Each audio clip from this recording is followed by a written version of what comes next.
কিয়ামতের সেই ভয়াবহ দিন।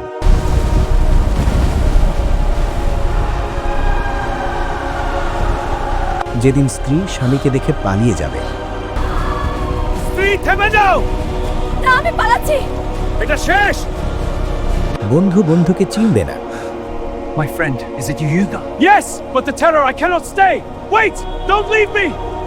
পীর সাহিব মুরিদকে চিনবে না। নেতা তার কর্মীদের চিনবে না। لا حول. اذهبوا عني. সেই দিনের সেই কঠিন মুহূর্তে সূর্যটা মাথার খুব কাছে চলে আসবে। জমিনটা হবে তামার জমিন। মানুষ ঘর্মাক্ত, ক্লান্ত, শ্রান্ত হয়ে পড়বে। মাথার মগজগুলো কানের ছিদ্র আর নাকের ছিদ্র দিয়ে গলে গলে পড়বে। বিশ্বনবী সাল্লাল্লাহু আলাইহি ওয়াসাল্লাম ফরমান, ওই কঠিন দিনে 7 শ্রেণীর ব্যক্তিকে রাব্বুল আলামিন তার সুশীতল আরশের নিচে ভিআইপি মর্যাদা দিয়ে ছায়া দিবেন। তার মধ্যে 1 নাম্বার হল ইমামুন আদিল, ন্যায়পরায়ণ শাসক, যে ইনসাফের সাথে বিচার করে, যে সমাজে জাস্টিস সার্ভ করে, যে সুশাসন নিশ্চিত করে। আল্লাহ তাআলা বলেন, ইন্নাল্লাহা ইয়া'মুরু বিল আদল, নিশ্চয়ই আল্লাহ ন্যায়পরায়ণতার নির্দেশ দেন। প্রিয় ভাইয়েরা, আল্লাহর আরশের ডান দিকে নূরের মিম্বারে বসার সুযোগ কি আমরা চাই না? বাংলাদেশে আমরা শান্তি চাই কি চাই না?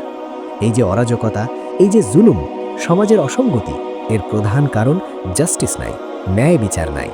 ইনশাআল্লাহ একদিন আমাদের দেশেও আদাল বা সুশাসন প্রতিষ্ঠিত হবে। তাহলে আল্লাহ তাআলার প্রথম নির্দেশনা, তোমরা ন্যায় বিচার কায়েম করো। দ্বিতীয় নির্দেশনা হলো ওয়াল ইহসান। আল্লাহ বলেন, আমি তোমাদেরকে ইহসানের আদেশ দেই। ইহসান মানে সবার প্রতি সফট হার্টেড হওয়া, মহানুভব হওয়া। মনে রাখবেন, কঠোরতা দিয়ে যা জয় করা যায় না, ইহসান বা ভালোবাসা দিয়ে তার চেয়ে বেশি জয় করা যায়। বিশ্বনবী শুধু ইহসান দিয়ে হাজারো কাফেরের হৃদয় জয় করেছেন। একটা ঘটনা শুনুন, হৃদয়টা গলে যাবে। সৈয়দিনা সুমামা ইবনে উসাল রাজিয়াল্লাহু আনহুর কথা মনে পড়ে? ইয়ামামার বাদশাহ মদিনাতে এসেছিলেন বিশ্বনবীকে হত্যা করার নিয়তে, কিন্তু সাহাবারা তাকে ধরে মসজিদে নববীর পিলারের সাথে বেঁধে রাখলেন। সাহাবারা বললেন, ইয়া রাসূলুল্লাহ, ওর তো কঠিন পানিশমেন্ট হওয়া দরকার। বিশ্বনবী বললেন, না, তোমরা সুমামার সাথে ভালো আচরণ করো। বিশ্বনবী সুমামার কাছে গেলেন, ইসলামকে প্রেজেন্ট করলেন। সাহাবীদের বললেন, সবচেয়ে ভালো আটার জুটিটা তাকে খেতে দিও, আমার উটের দুধ দহন করে তাকে পান করাও। সুবহানাল্লাহ পড়বেন না? যে মারতে এসেছে তাকে জামাই আদর। 1 দিন নয়, 2 দিন নয়, টানা 3 দিন বিশ্বনবী তাকে ইসলামের সৌন্দর্য, দ্য বিউটিজ অফ ইসলাম দেখালেন, আপ্যায়ন করালেন।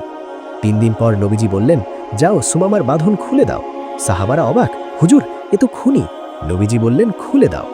সুমামা ছাড়া পেলেন, কিন্তু তিনি পালালেন না, সোজা খেজুর বাগানে গিয়ে গোসল করলেন। ফিরে এসে বিশ্বনবীর সামনে দাঁড়িয়ে শাহাদাত আঙুল উঁচু করে বললেন, আশহাদু আল্লা ইলাহা ইল্লাল্লাহু ওয়া আশহাদু আন্না মুহাম্মাদান আবদুহু ওয়া রাসূলুহু সাল্লাল্লাহু আলাইহি ওয়াসাল্লাম। সুমামা বললেন, ওগো নবী, কিছুক্ষণ আগেও আপনার চেহারার চাইতে নিকৃষ্ট কোনো চেহারা আমার কাছে ছিল না, কিন্তু এখন আপনার চেহারার চাইতে প্রিয় চেহারা আমার কাছে এই গোটা পৃথিবীতে আর নাই। কিছুক্ষণ আগেও এই মদিনা শহর আমার কাছে সবচেয়ে ঘৃণিত ছিল, এখন মদিনাই আমার কাছে সবচেয়ে সেরা শহর। সুবহানাল্লাহ। ইহসান, ইহসান দিয়ে আপনি শত্রুর হৃদয় জয় করতে পারবেন। You can win the heart of your enemies. এই জন্য আল্লাহ 2 নম্বরে আদেশ দিলেন, ইহসান করো। পরিবারে, চাকর বাকরের সাথে, এমনকি পশু পাখি জবাই করার সময়ও ইহসান করতে হবে। রাজি আছি তো আমরা? 3 নম্বর আদেশ হলো, রব্বুল আলামিন বললেন, ওয়া ইতাই জিল কুরবা, অর্থাৎ নিকট আত্মীয়দেরকে তাদের প্রাপ্য বুঝিয়ে দাও। আমাদের সমাজে অনেক হাজি সাহেব আছেন, তাহাজ্জুদ গুজার ব্যক্তি আছেন, কপালে দাগ ফেলে দিয়েছেন, কিন্তু বোনের হক মেরে খেয়েছেন। আছে না?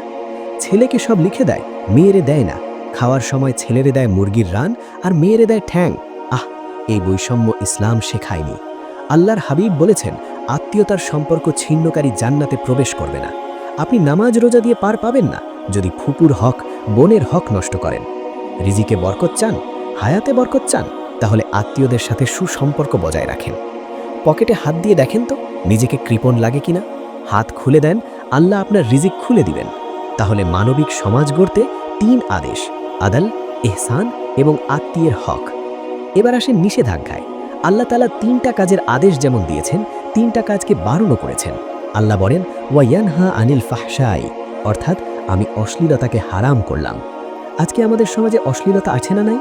ফ্যাশনের নামে, বিনোদনের নামে, কনসার্টের নামে কি হচ্ছে এসব? ছেলে মেয়ে একে অপরকে জড়িয়ে ধরছে পাবলিকলি। জেনজি প্রজন্মকে ধ্বংস করা হচ্ছে।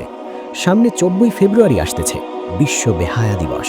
এর সাথে মুসলমানদের কোনো সম্পর্ক থাকতে পারে না। রূপালী জগতের নামে আমাদের বোনদের পণ্য বানানো হচ্ছে। মনে রাখবেন, নারীর সম্মান হিজাবে, নারীর সম্মান শালীনতায়, উলঙ্গপনায় কোনো সম্মান নাই। আর এখন নতুন আমদানি হয়েছে LGBTQ, নাউজবিল্লাহ।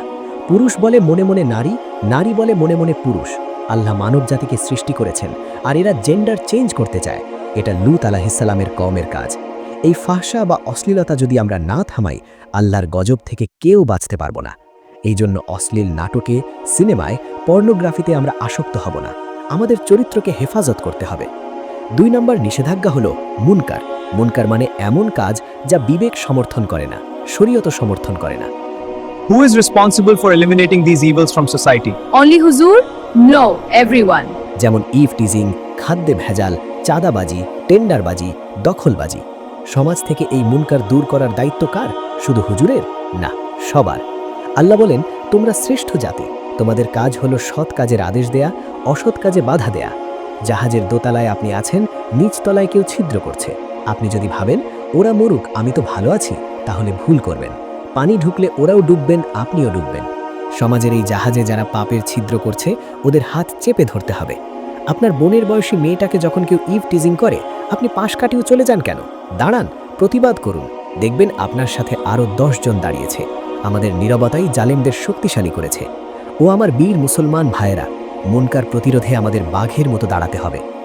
শেষ নিষেধাজ্ঞা হলো ওয়াল বাগি, সীমা লঙ্ঘন। আল্লাহ সীমা লঙ্ঘনকারীদের পছন্দ করেন না। ফেরাউনকে আল্লাহ 9 বার ওয়ার্নিং দিয়েছিল, সে শোনে নাই। 10 নম্বরে গিয়ে আল্লাহ ধরেছেন। আর আল্লাহ যখন ধরে, তখন কিন্তু ছাড়ে না। ক্ষমতা চিরস্থায়ী না, যৌবন চিরস্থায়ী না।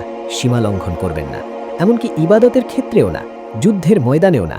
ইসলাম আমাদের শিখিয়েছে, যুদ্ধের সময়ও নারী, শিশু বা বৃদ্ধের গায়ে হাত তোলা যাবে না। প্রিয় ভাইয়েরা, একটা সুন্দর সমাজ, দেশ গড়তে, একটা মানবিক সমাজ গড়তে আমাদের এই ফর্মুলা মানতে হবে। আসুন আমরা শপথ নেই। 1, আমরা ন্যায় বিচার বা আদাল প্রতিষ্ঠায় কাজ করব। 2, আমরা মানুষের প্রতি ইহসান বা দয়া দেখাবো। 3, আত্মীয়ের হক আদায় করব। আর বর্জন করব 3টি জিনিস। 1, অশ্লীলতা বা বেহায়াপনা। 2, সমাজবিরোধী কাজ বা মুনকার। 3, সীমা লঙ্ঘন বা বাড়াবাড়ি। আল্লাহ আমাদের এই সমাজকে, দেশকে কবুল করুক। আমাদের সমাজ থেকে দুর্নীতি, চাঁদাবাজি, গুম, খুন আর অশ্লীলতা দূর করে দিক। আমরা যেন কোরআনের এই আয়াতের উপর আমল করে দুনিয়া ও আখেরাতে কামিয়াব হতে পারি। সবাই পড়ুন আমিন।